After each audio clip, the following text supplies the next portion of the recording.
Hello everyone, কেমন আছো তোমরা সবাই? আশা করি অনেক ভালো আছো। আর আমিও কিন্তু অনেক ভালো আছি। আচ্ছা, তোমাদের মনে পড়ে আগের ভিডিওতে তোমাদেরকে বলেছিলাম যে আম দিয়ে তোমাদের একটা টেস্টি কিছু রেসিপি শেয়ার করব।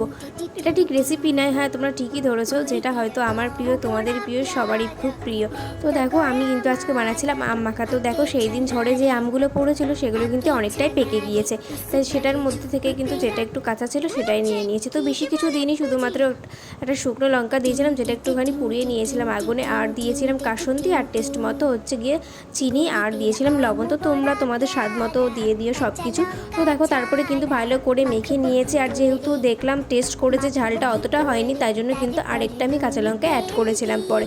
তো দেখো, এখানে কিন্তু ফাইনালি আমাদের আম মাখা একদমই রেডি রেডি তো হয়ে গেল আম মাখা। এবার তো টেস্ট করে দেখতে হবে নাকি কেমন হলো। তো খেয়ে দেখলাম বেশ কিন্তু ভালো হয়েছে। আচ্ছা বন্ধুরা, তোমাদের গাছের আম মাখা খেতে তোমাদের কেমন লাগে অবশ্যই কিন্তু কমেন্ট করে জানিও। আমার তো বেশ ভালো লাগলো। টাটা।